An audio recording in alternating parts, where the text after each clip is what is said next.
Welcome to a Football Show Lebanon edition here on the 440 Sports Network, still brought to you by Sinkers Beverages. That is Paul Kuharsky. I am Braden Gall, and it is really good to see you, PK. Hiya. It's really good to see any other adults right now. Team Ramrod, I feel nothing. Look, I am supposed to be in a hotel room on a practice field in Mobile, Alabama right now. I am not, of course. I am in my father's house in Lebanon because that has power and my parents aren't here. So we packed up the kids and the family, PK. We drove out this morning after 2 straight nights of 45-degree temperatures in my house. We got out of there. Power is not working. Hopefully it's back on at some point, but I'm certainly not driving down to Mobile, Alabama and leaving my wife and kids alone in 12-degree temperatures. So we're here. Apologies to all of you for no Monday show for Mobile coverage. I know Drew Beatty for paulkuharsky.com is going to be down there doing some writing for you at your website, so make sure you check out his work.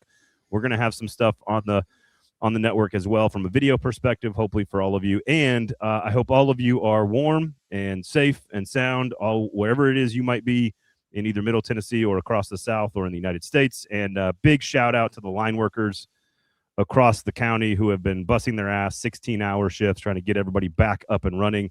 We got teased yesterday, PK. We got power back at like 6 o'clock. We started celebrating. The kids and the wife take showers.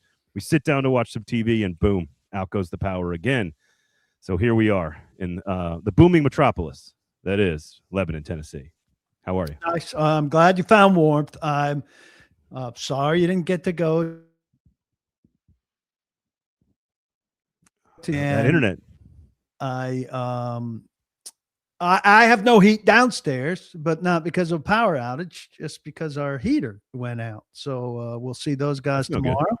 But my office is downstairs, so I got this nice little accoutrement here. Heating. That's what's heating you is a Yankee candle. We've got a. Did you get that at the Cool Springs Mall in 1998?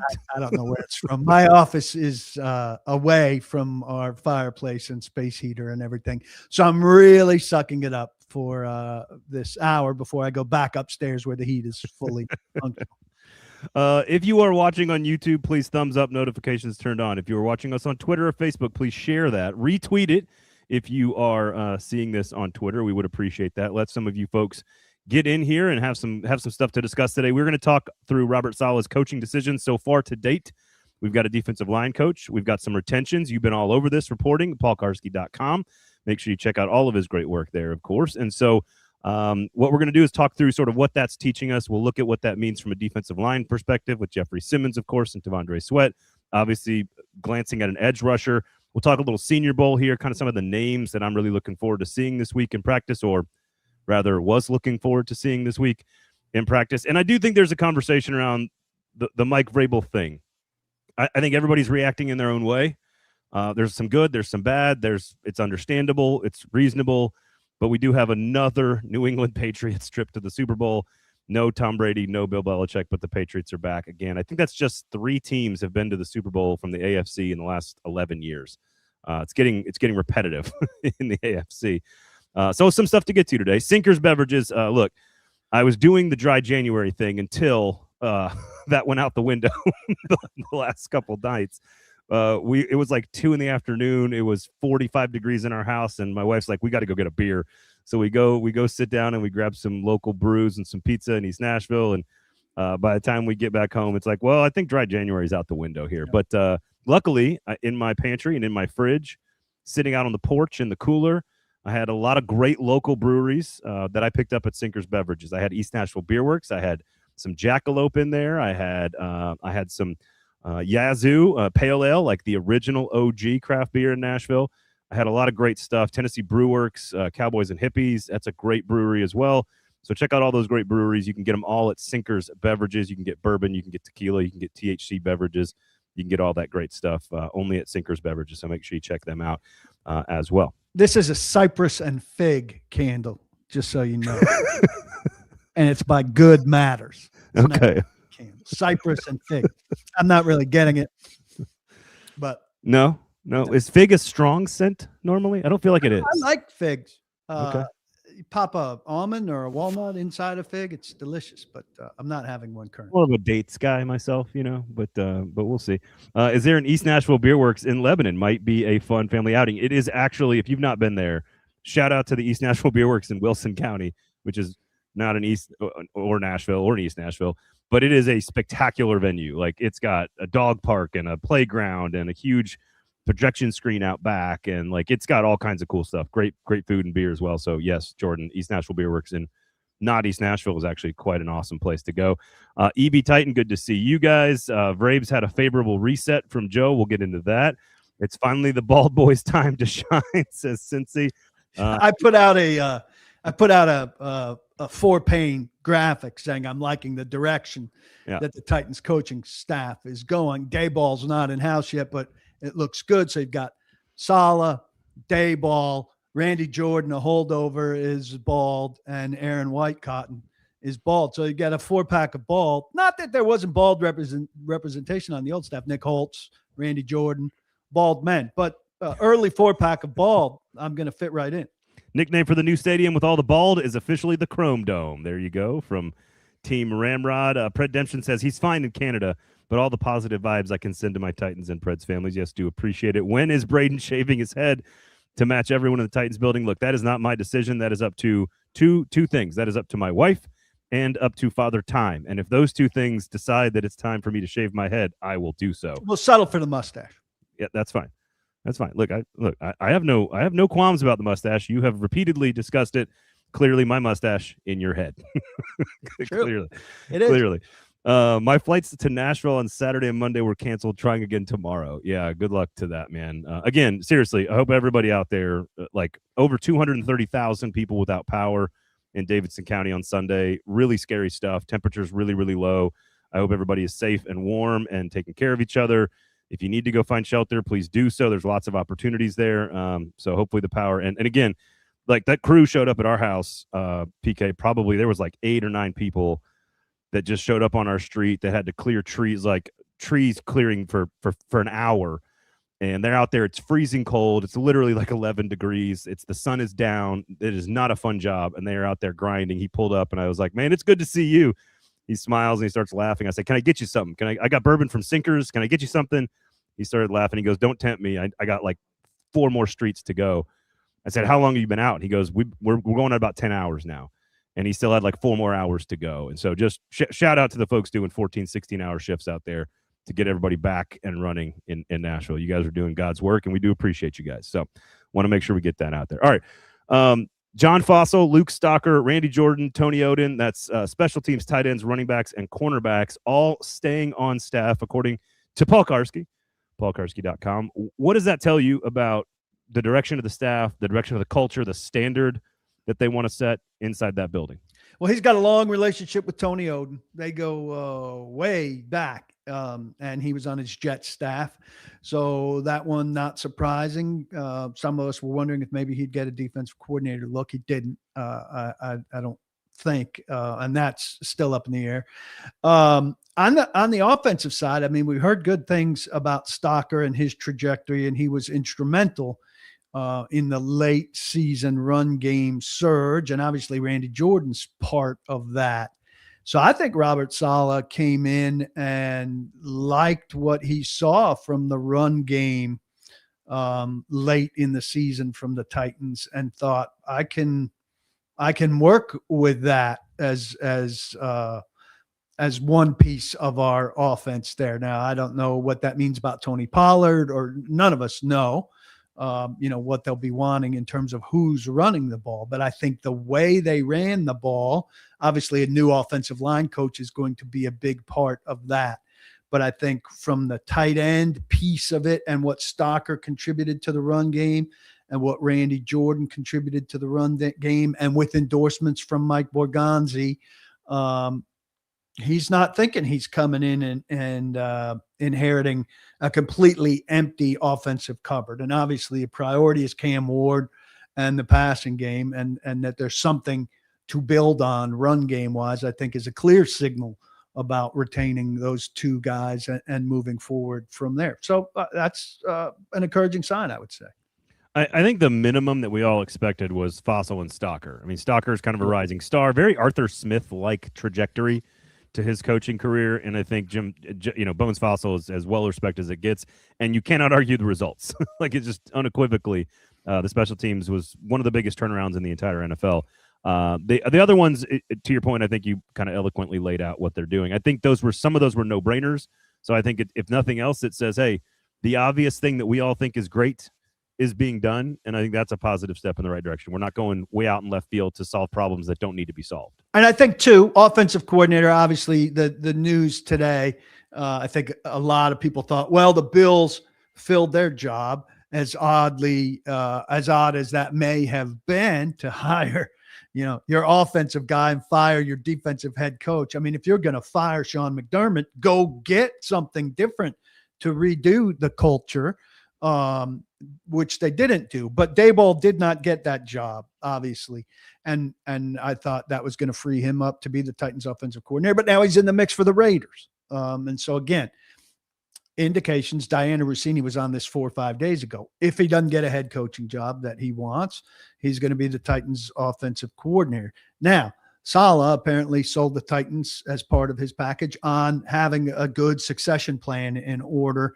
And Luke Stalker could conceivably be part of that. I think there'll be multiple pieces of the offensive staff in line that if Brian Daboll does come and is the offensive coordinator and things go well with Cam Ward and he gets himself back in the pipeline to be a head coach again in a year or two, there'll be somebody else on staff equipped to take over. And maybe Luke Stalker will also be in the pipeline like Arthur Smith was to become the next guy. So that, this is always going to be a thing with a defensive coach unless you have an offensive coordinator who's kind of expired like Mike Vrabel has now. Chances of Josh McDaniels getting another head coaching job, pretty slim.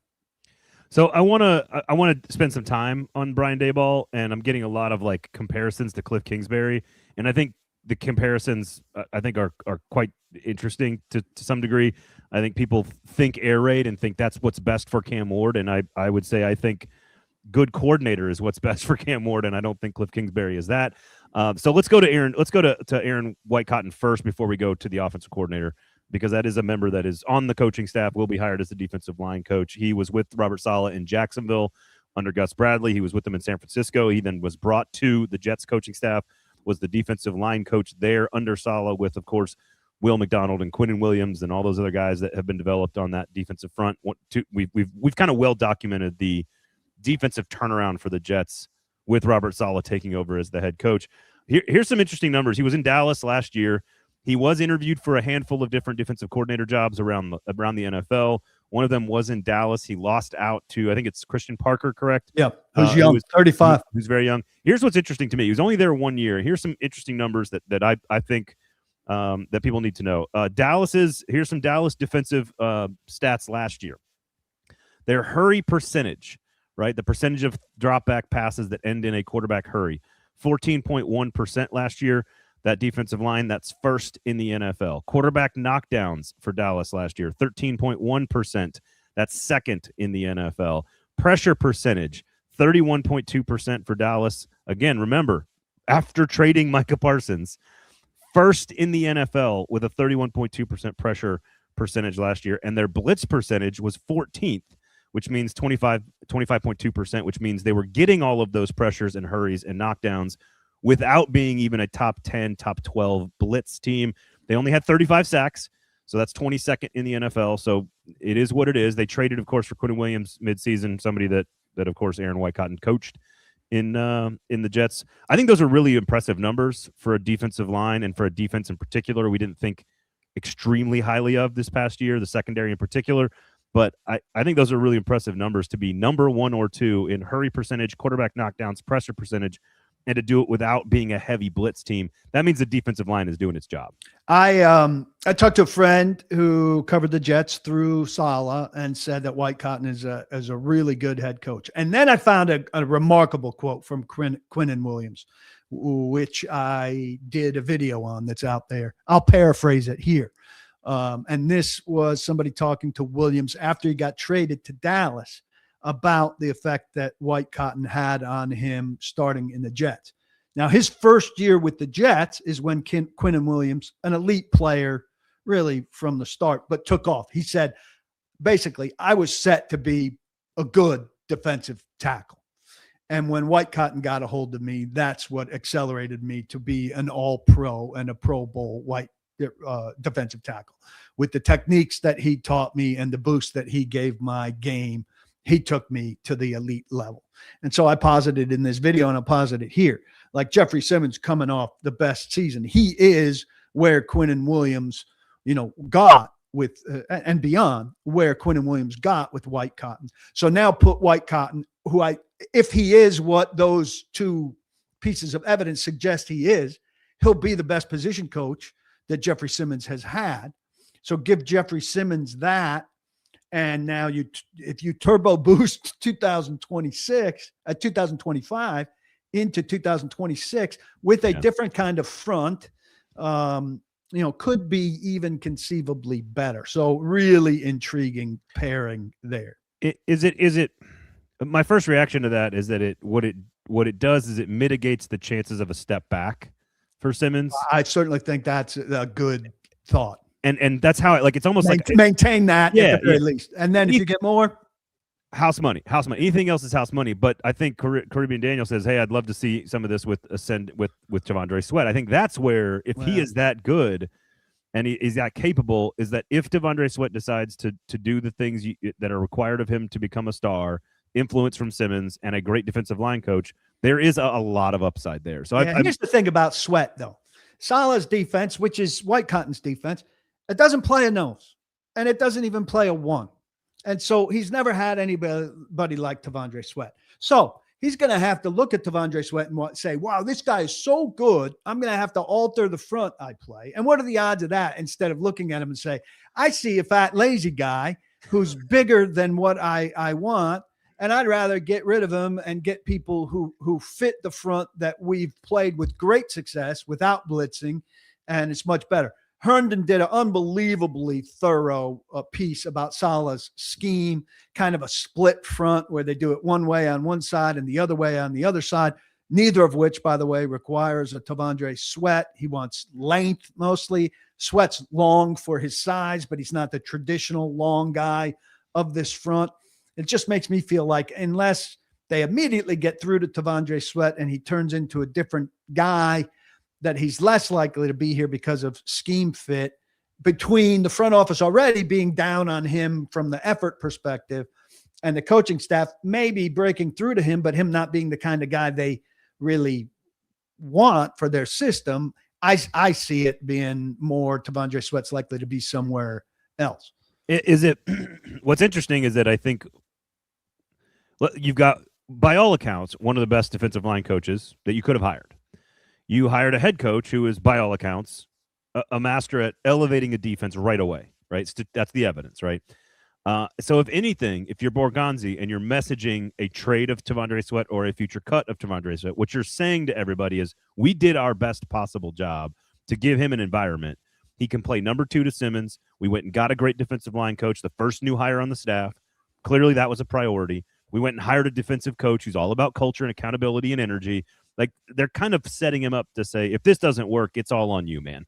Like, it's all on you. And I hear what you're saying. I think he maybe has the counter, like, hey, it's not built for me. Get me somewhere that's built for me. And it just, and then it could be, hey, it didn't work out for both sides. And maybe he goes and he plays well for somebody else that gets through to him. And it's just another remnant of like Rand Carthon picking a guy that didn't fit their culture and now doesn't fit their scheme. And so it gives them a more convenient out where it's not just the personality, but it's also the scheme. Oh, let's just hope the front office was in the room when they made that pick. Titan Fan 81 says, I find it hard to believe that any coaching staff would A, find T-Sweat fat and lazy, and B, not a useful resource on any defensive line. Two things. I think on A there, he is a very large person who is a little out of shape at times, but also a very good run defender on first and second down. And it's more about what PK is saying, and I don't want to put words in your mouth, but I think you said the front office is the one who kind of views him in this certain way. And I agree with this. They view him in a similar basket, not the same basket, a similar basket to where they saw Jarvis Brown as a culture tester rather than a culture definer. Yeah. Now, Saleh gets to set that culture in a bigger way. But let's not make T'Vondre Sweat. I know you guys fall in love with these big guys who can stop the run. He's not in the backfield enough. And they're going to rush the passer with 4. That's what they do. And if he's not in the backfield and he doesn't fit their scheme, he's not this hero that you think he is. I do think to say that he's not a useful resource, I think that part I agree with the commenter on there, which is that at some point a player of that size and caliber who's that cheap right now and that age will be they will find a way to use him. And that's where I'm sort of like, unless you're shipping him off and trading him, you're not going to cut him. No, you're not going to cut him. But unless you're trading him, but you're turning a second into what? Conditional fifth. Yeah. Right. So I think that's what I'm saying is that you go out and you build the team the way you want to, which is hire this defensive line coach, hire that coach to be the head coach, do all the things you're doing. But in the process of doing that, you are saying we're committed to Jeffrey Simmons and we're going to give T'Vondre Sweat the best opportunity for him to try to succeed. And if it doesn't, you've kind of covered your bases if you're Borgonzi and you trade him. You could go to the press conference and you could say, look, our first hire was the defensive line coach that everybody raves about. We hired a defensive head coach. We have Jeffrey. We invested in the defensive line. Like, there's no way to not sell it. Now, I am curious how much of Cedric Gray's development this year, a lot of it goes to Cedric Gray. There's no question. But how much of his ability to produce stops, really good run fits, which is what he does great, how much of that is because on first and second down, even if he's not in the backfield, eating up a lot of blockers? I do think that's worth considering in all of this. I think it helps. I haven't looked at Sweat's snap percentage, so that would be interesting in line with that. But look, the guy who replaces T'Vondre Sweat is going to be an effective player in front of him, just a different kind of effect. Sure. Yeah, there's no question. And I'm not saying that Sweat is useless or anything. I just think he's there are some schemes historically that don't like that kind of guy. There's some guys who are built around that kind of guy. Eddie says, I'll never forgive Rand for taking Sweat over Fisk.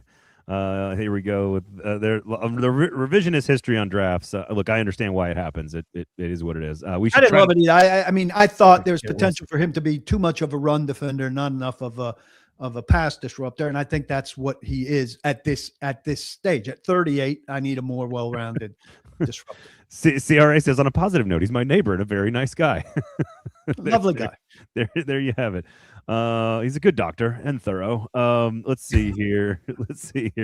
Stalker OC in waiting. I love that idea from Swedish Dance Party. That's fantastic. Could Stalker be the run game coordinator? Now, I believe Whitecotton is going to be the run game coordinator, but that's on the defensive side.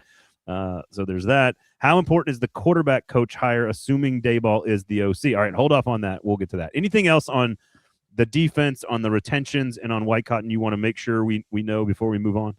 Well, I do think, Tony Odin, we may not have talked about enough. He replaced Chris Harris, who went to the Jets. They kind of traded places. But Odin, we talked a lot about Denard Walker with the corners because he is a defensive.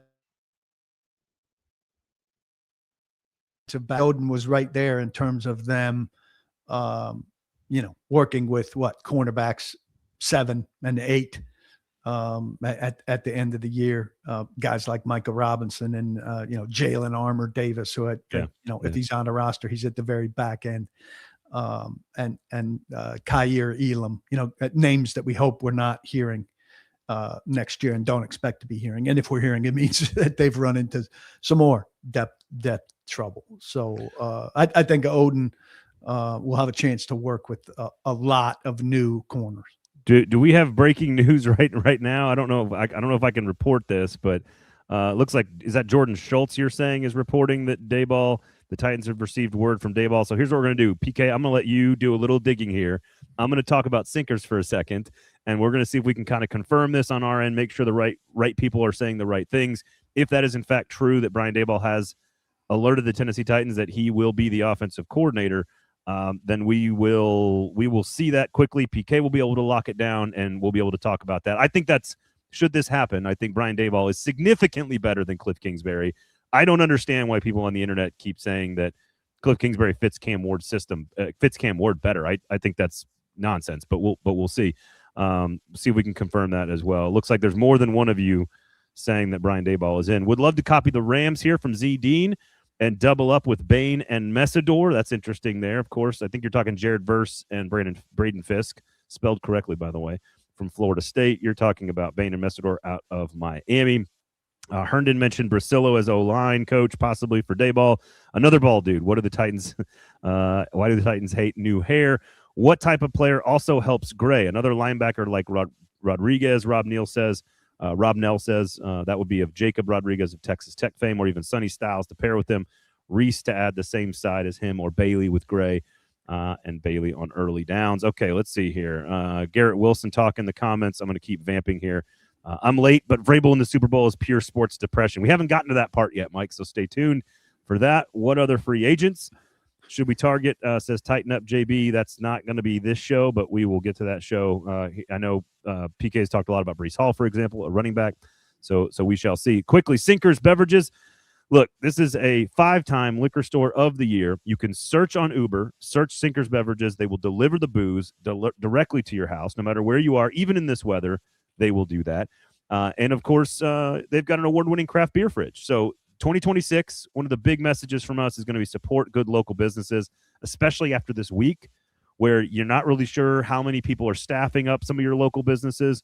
So go support good local breweries in this town. Make sure you're supporting all the good ones in your area, whether that's East Nashville Beer Works, whether that's Tennessee Brew Works, whether that's Jackalope, which now owns Black Abbey. You got Yazoo, of course, up in Madison. So wherever you are, there's good local craft beer. So go check those guys out. You got East Nashville Beer Works out here in my parents' neck of the woods, out here in Wilson County.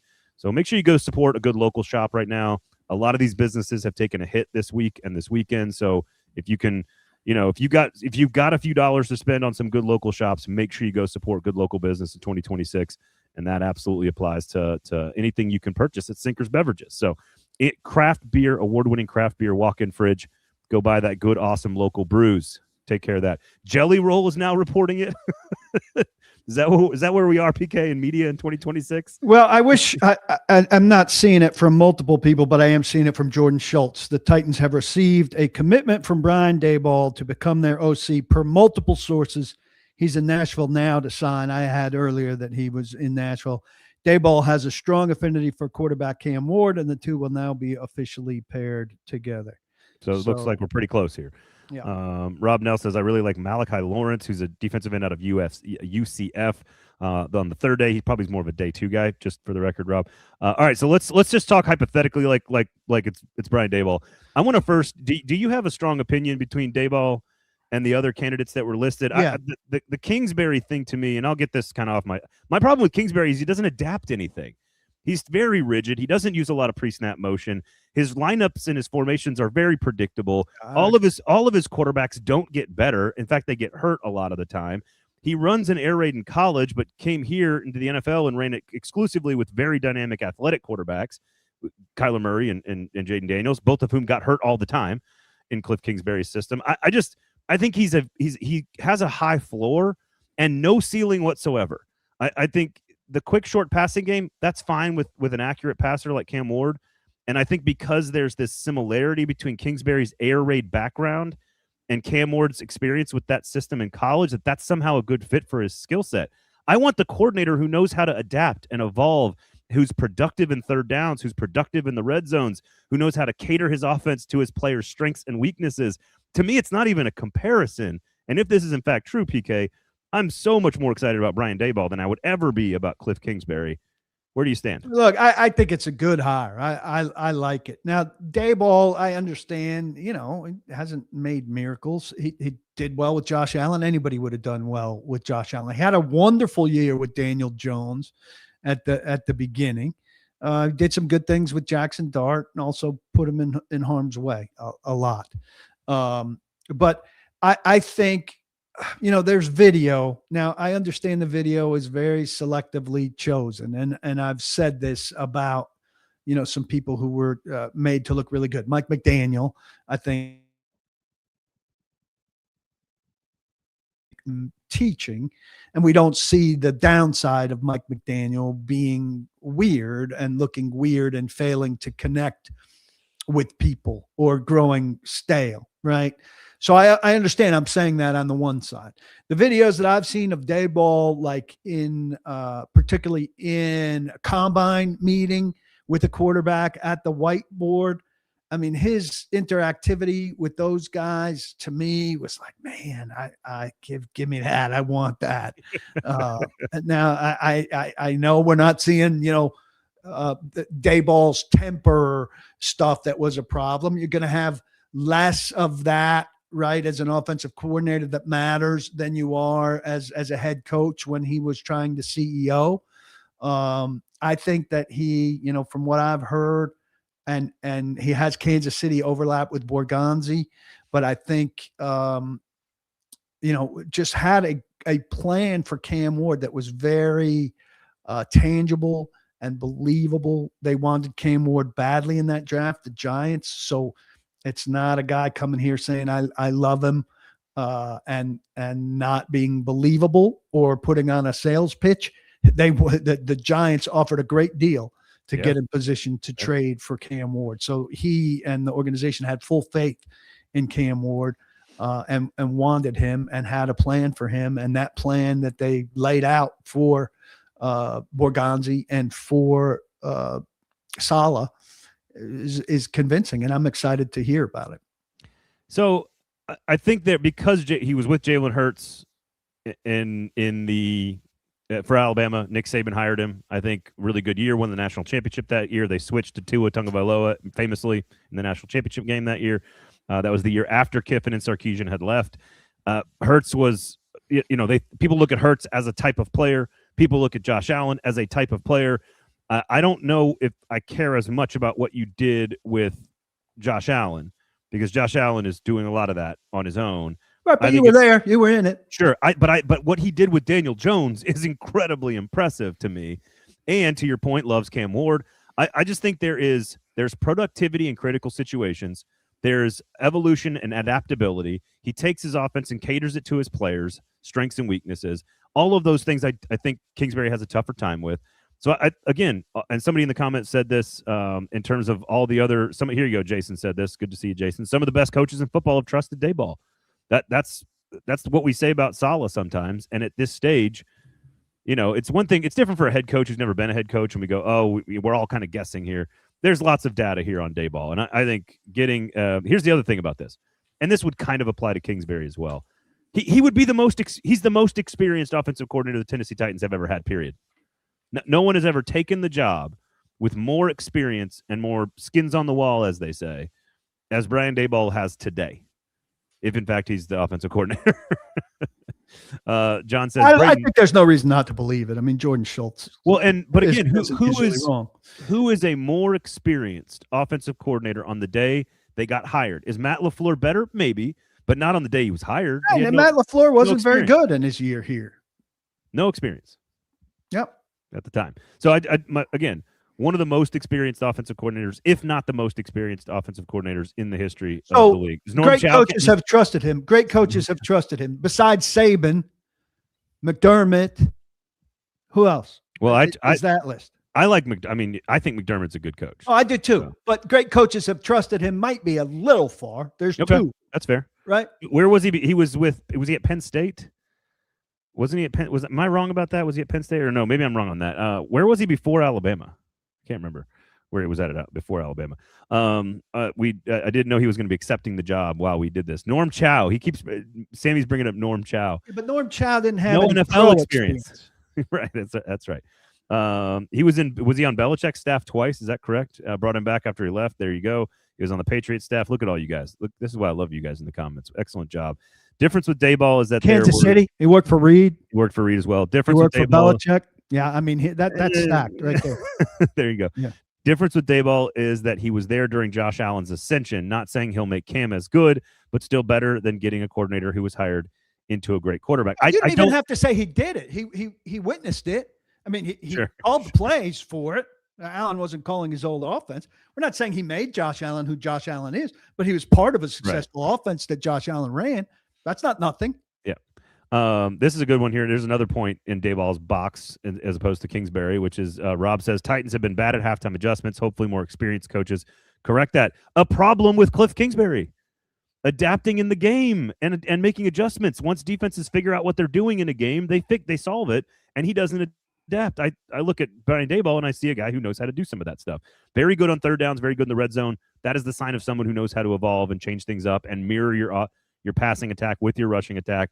I don't think Kingsbury fits what you described a few minutes ago about the offensive rushing attack and how they want to bring a more physical style of football to the offense. I think that's far more Brian Daboll's cup of tea than it is Cliff Kingsbury. You expanded on Kingsbury very well. I mean, I narrow it down to one thing. I mean, Terry McLaurin is a fantastic receiver, and I think a lot of what he's done, I don't want to say is despite Kingsbury, but Terry McLaurin probably moved around over the last 2 years as little as any big-time receiver in the league, right?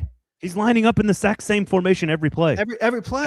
Every play. I mean, that's a defense's dream. When the Belichick Vrabel type of coach says, if we're going to lose, it's not going to be because of this guy. Well, what you want to do is have to make them find that guy. And if you know where that guy's going to be coming out of every huddle, how much easier is your job? Yeah, no, I totally agree.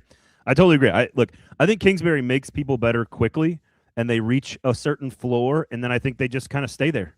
And sometimes they go backwards after that. Again, so I don't want to rehash too much of this. I think Brian Daboll, it's a good hire. I think it's a good hire. If you start to look at what they're doing, and this is the way, if we want to step back for a second and kind of just go, all right, what has happened so far since the end of the season? The Titans make an announcement that Chad Brinker's not really involved in any of this stuff, right? That's the first thing that happens. They make an announcement that he's a committee member. He's not that this is Mike authority. That this is Mike Borgonzi's show, not just on the coaching search, but over football. The best football mind in the building now has complete control over football. That's the first step.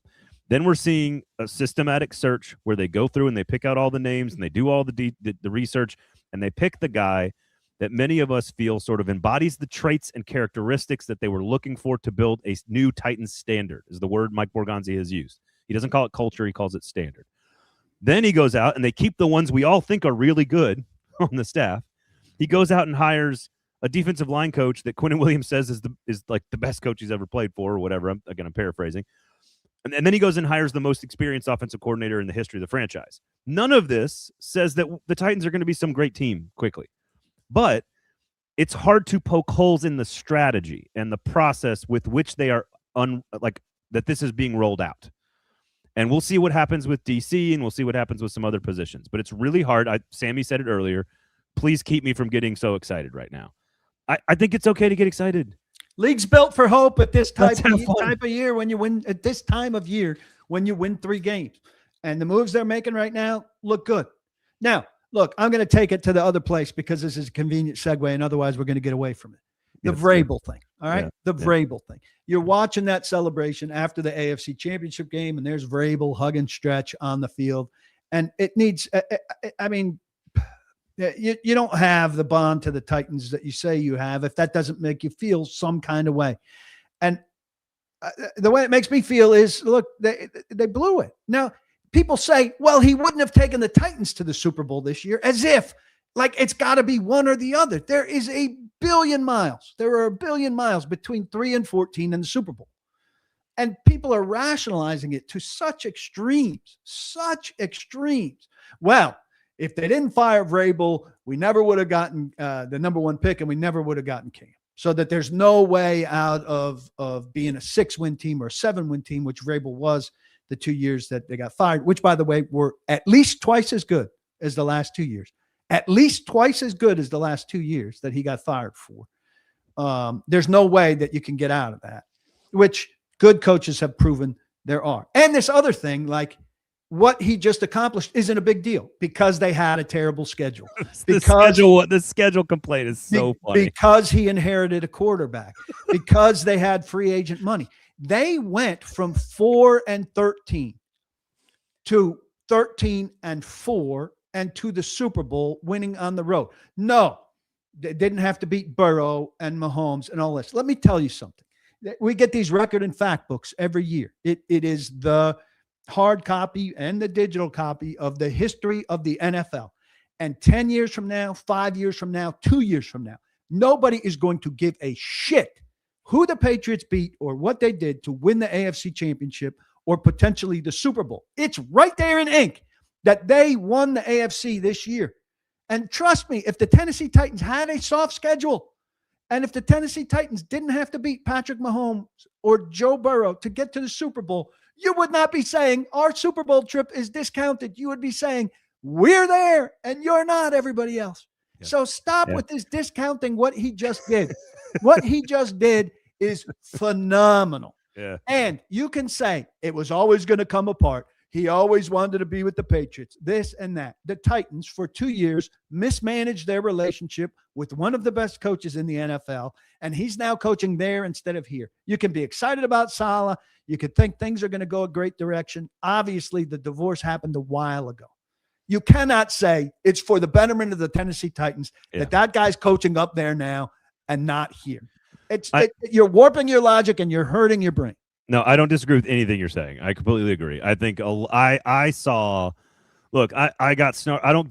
Twitter to me now is just to kind of be a smart ass and to rage bait to some degree. I'm practicing for when my teenagers are doing it to me, and so when like I watch the end of that game and I throw it out there, I open up the phone. I'm just like, I don't think they should have fired him.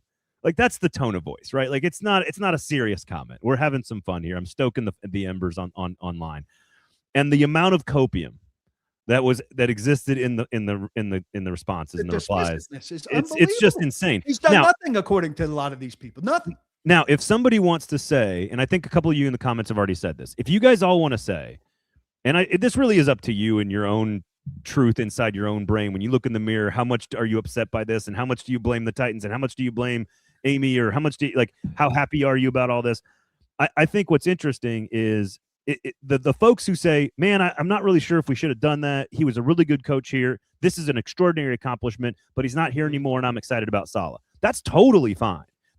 In fact, that's probably the way to approach it. Where else can you be right now? It's the people that are just deny. They're in denial about what happened, which is he was a great football coach for the Titans and is a great football coach today for someone else. That was a mistake, period. Full stop. It was a lot of different people's mistakes. It was ownership. It was Bert Nihil. It was Rand Carthon. It was, who knows, the NFL sort of pushing Amy and them to sort of like, hey, I think Rand Carthon's the right hire. Like there was a lot of things that went wrong that were out of Mike Vrabel's control. There were things that Mike Vrabel could have done better. Like people are human. They make mistakes. People are like, oh, I don't want Mike Vrabel to be my coach anymore because he hired Todd Downing. Get the fuck out of here. What are you talking about? Everybody makes bad mistakes and hires a bad coach every now and then. I'm not dismissing that from his resume. So I guess he hasn't won this. Apparently Josh McDaniels has done this all by himself. One of the worst by himself to hear some of the fan stuff. Here's the other thing. The Hall of Fame vote may or may not have been held already. Robert Kraft is a candidate. Robert Kraft's candidacy gets stronger with this. Now, the system sucks that Robert Kraft is up against Bill Belichick and 3 seniors, and only maximum 3 of those 5 can get in, and it's hard for a contributor to beat a player no matter what. But that Robert Kraft's franchise is not just the dynastic Belichick and Brady, but especially if they win this Super Bowl, that his franchise has recovered in such short span of time. That really caps off what's already an incredibly strong candidacy. And John, I hear what you're saying here. He says, no, Braden, you're literally dismissing. Look, here's the thing, and I want to make sure I want to be sure I'm clear on this. Like, you don't excuse away mistakes made by Mike Vrabel. That's not what this is about. And there's no denying that the trajectory of the franchise in the last few years. I would put that at the feet of other people primarily. That Mike Vrabel wasn't the primary cause of the problems. And this organization decided to stick with the other guy. They had a choice to pick between the two, and they went with the other guy. That was the wrong choice. It wasn't just the wrong choice to stick with him. It was the wrong choice to bring him in the first place. Exactly correct. In fact, you should have gone with what Mike Vrabel wanted you to do, which is Ryan Cowden, who, by the way, was on the sideline. I think he was on the sideline or in the box. And honestly, the number of former players and coaches and front office people that are in the Super Bowl right now that had Titans on their chest just a couple of years ago is like, it's like 18 people. It's like 24 people that are there. So again, I'm not angry at anybody for how they want to handle this. I get it, but I think your first point is really valid. Here's the other question. If you're if you're a diehard Titans fan, you love this organization and you don't have an emotional response. I'm not a Titans fan, and I have an emotional response to another Patriots trip to the Super Bowl, number one. And number two, you cannot look at Mike Vrabel on the sidelines with that patented stand over his knees crouch as they're trying to win a football game in the AFC Championship game and gets to the Super Bowl and not have a reaction to that. And you can't just dismiss it out of your system altogether and be like, oh, the Titans were perfect. We're in a better place today. No, they're not. Here's my other question. Like, you always care about, a vast majority of fans always care about national perception of their team. And oftentimes we tell them, you shouldn't care. These people don't know what they're talking about. They're not close enough. You shouldn't care. Now, everybody, largely correctly, is saying the Titans are idiots. Look, 2 years later, their guy that they fired, and they've gone 3-3 twice in a row, and they're reconstructing right now. The guy they fired is going to the Super Bowl. That's a bad ownership. That's a bad franchise. And now, when they should care about what all these people are saying, they're, oh, they don't know what they're talking about. Yeah. We did the right thing. Vrabel's not all that. And I've got the receipts on this, and I don't normally do this, but, I'm doing a show with PK, so I'll go incredulous petty here just because it's fun to do every now and then. I have the receipts on this. I got this information from inside the building in October of 2023, I think, which is that the first year? That's the first year Vrabel and Rand worked together, I think, right? And the first year they worked together, that it wasn't working, that everybody in the building was walking on eggshells, that nobody was talking to each other, the communication lines were wrong, and things were deteriorating rapidly. And I said on a football show, I think Zach was my co-host at the time, we came on and we said, we're going to try to lay all this out for everybody, what's going on and what we think's happening behind closed doors and why we think it's not working. And I said that this was before he went up and did the whole bye week thing, which I still think people are like, that's also a part of this copium. Oh, they planned this whole thing. It was a conspiracy theory. Always wanted to get out. Yeah, you wanted to get out. Like I said on a show like October 8th, 2023, y'all better be ready for Mike Vrabel to be the head coach of the New England Patriots. I said it, and I've got the receipts. And I'm not saying that I'm right. It's that people in this organization, specifically decision makers, did not value him appropriately and what he was saying and doing, and that was wrong. Because that was a great track record of hiring with the Wisenhunts and that's all. That's all. I don't want to beat the dead horse here with a lot of you folks because I think we vented. Yeah, I got it off my chest. I just think, look, it's extraordinary what he's done. It's extraordinary. And yeah, Drake May was there. Okay. And I know all of America's rooting against the Patriots. There was a funny map out like America, the whole country was shaded for the Seahawks, and there's a little New England spot for the Patriots. And Lawan asked Grok to put a tiny dot in Nashville. I'm rooting for the Patriots. I love Mike. Are you really? I want to see Mike Vrabel win it. I like Vrabel and Stretch and other people that I know connected. Totally. I don't know anybody with Harold Landry. Yeah. Spillane. I mean, there's like 9 players and like 8 coaches and front office people that are all from the Titans organization that are up there right now. Well, I agree with money to be gained if Seattle wins, because about 6 weeks ago I put some money down on Seattle to win it. Oh well, and then the other part of the copium is a lot of I'm saying like, oh, I guess we should have hired Mike McDonald instead of Brian Callahan, who was also part of the interview process. Also a miss. So a huge miss there again by the same people in theory that did the Mike Vrabel firing. I'm on Team Seahawks because I just can't. It's a Patriots thing, not a Vrabel thing for me. Like I couldn't care less that Vrabel's the thing. Well, Vrabel with 2 weeks to prepare. I think people are presuming too much about the Seahawks. I think it'll be a good game, but I wouldn't be dismissive of the Patriots' chances like a lot of people are being. Yeah. Like, oh, Seattle's just better. No, Seattle is better, but that doesn't mean Seattle rolls. But again, let's kind of spin this.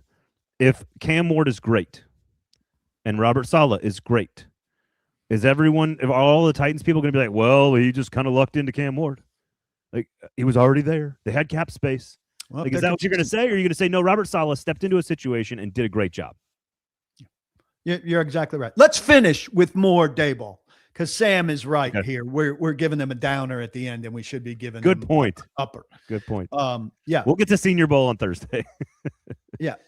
Well, no, I'll give you one guy I'm most curious about at the Senior Bowl. How about that? And I'm a Senior Bowl hater. All right. Because Hater. it's a week of intense examination of how many guys are there?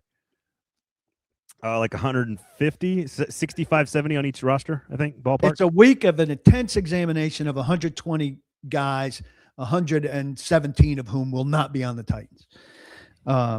That's true. Yeah. So and most of whom will not be drafted in the first round, and most of whom won't be drafted in the second round. Yeah. Well, I don't care where they're drafted. If they're drafted on this team, they're important. But I think the bang for the buck is not great. But I quickly spent some time today on defensive ends, receivers that I'm not really interested. Herndon put out a list. So the receivers that Herndon puts out, Malachi Fields, Ted Hurst, Josh Cameron, aren't guys that are going to be drafted high enough for me to be excited about them, because for me at receiver, the Titans need a capper, and those are not the cappers. Wait, let's stick with Ted Hurst for just a second. I think he is in play at 35 and in the first half of the second round. Does that change your opinion if he's in play for that? I think he is. Yeah, that would change my opinion. What I saw, maybe outdated. I saw like fifth round. He is maybe my number one to watch player this week. He is a true outside 6'3". I think he checked in at 6'3", 198. He is explosive. He runs every route really well. He is a guy who's going to fly up draft boards. He could be a mid-second round pick if things fall right. So just Ted Hurst, Georgia State, great player. Here's a guy I watched 10 minutes of. So not a lot. Initial impression. Who I could see myself falling in love with at corner. Malik Muhammad. Texas. Yeah. I saw such fluid hips, and look, a determination to get people to the ground any way possible. Just cut people down, like no nonsense. Like, it's not my favorite thing to do. Come up and tackle this guy.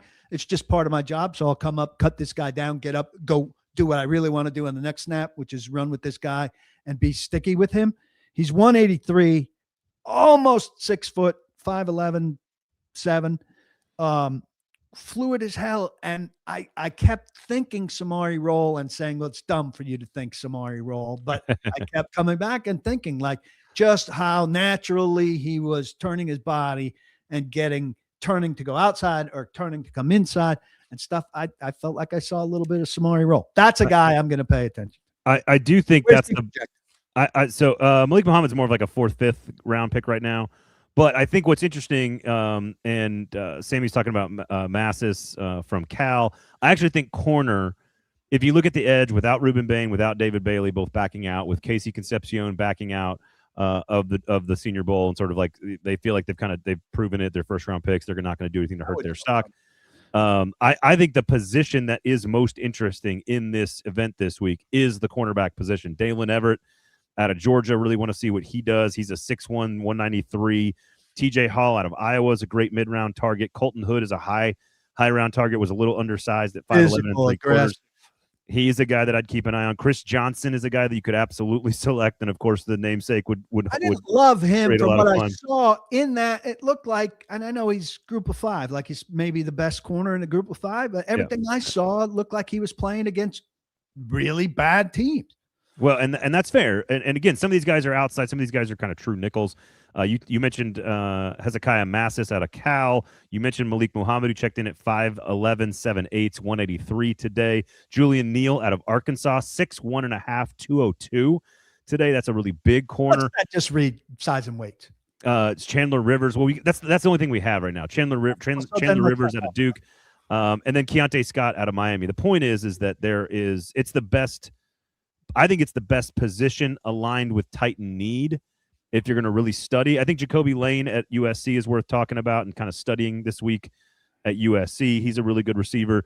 There's some interesting running backs that are down at the Senior Bowl in a bad running back class. The Titans could be interested in later. Corner's the one you want to watch this week. Here's a question for you. Are guys like TJ Parker and Zion Young like maybe more in play in Robert Saleh's defense? Zion Young is They're a more little bit endy than they are edgy, maybe. TJ Parker is sort of like a traditional true defensive end body type. Like he's, a larger player. He's not kind of that special bendy guy that comes off the edge in an odd man front. So I think TJ Parker is actually a really interesting guy to watch this week. He might be the best talent at the Senior Bowl. Right now, he's kind of that late first, early second round grade. He was a top 10 pick at the beginning of the season.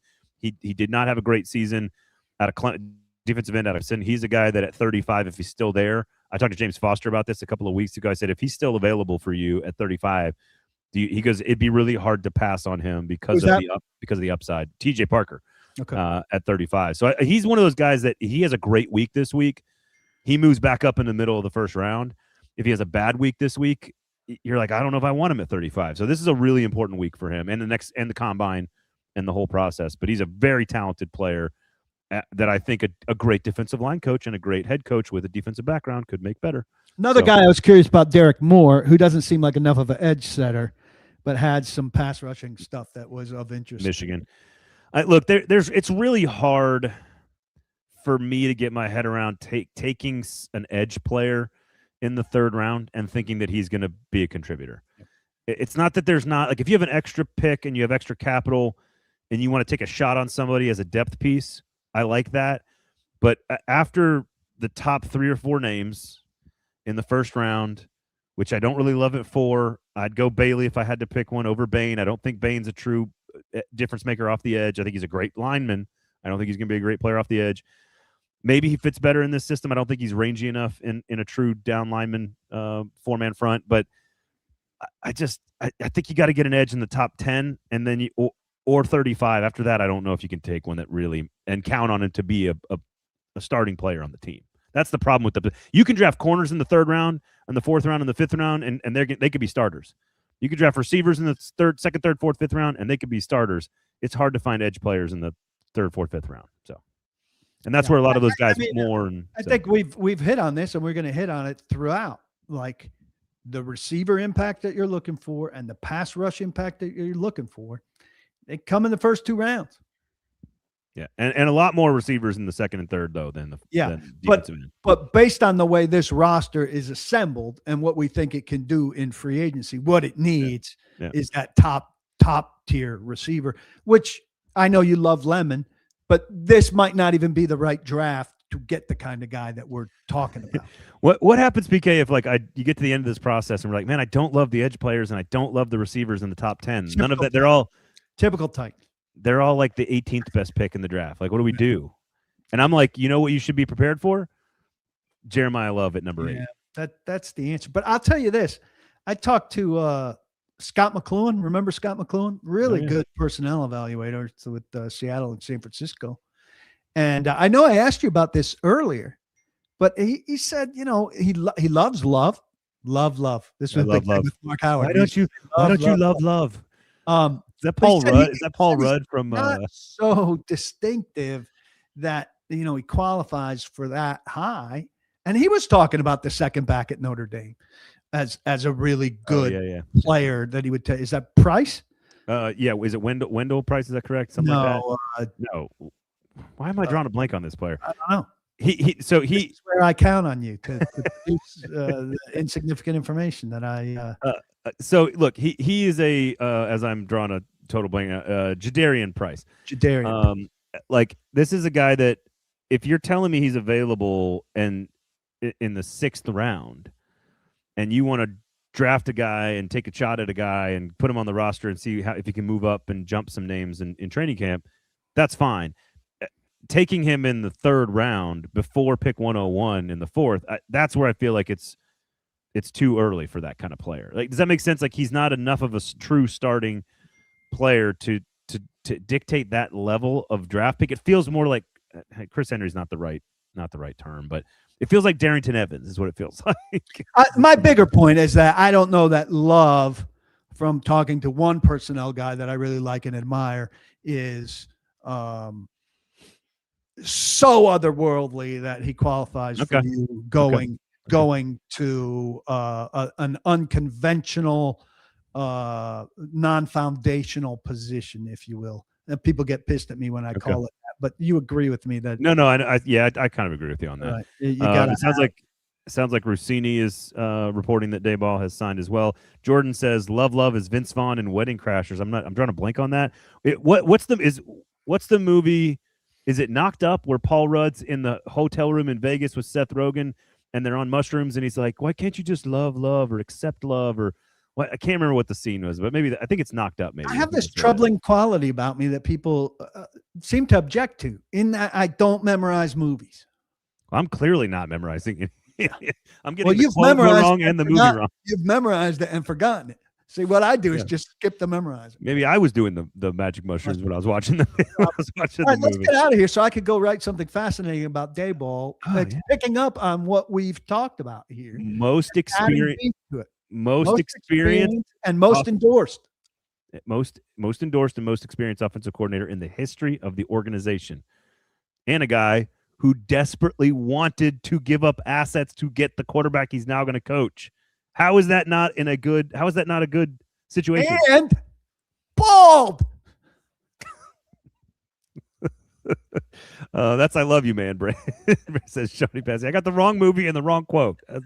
Outside of that, you were dead. Outside that was perfect. That was perfect. Nailed it.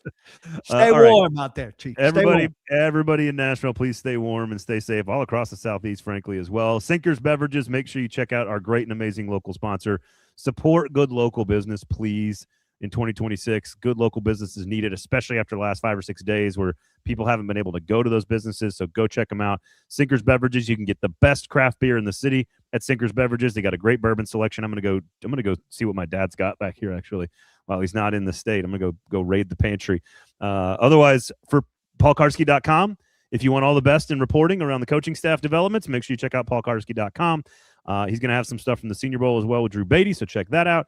And please listen to all the other great shows across the 440 Sports Network. To all you great and amazing, wonderful commenters, go Seahawks. For Paul, I am Braden. Thanks for listening.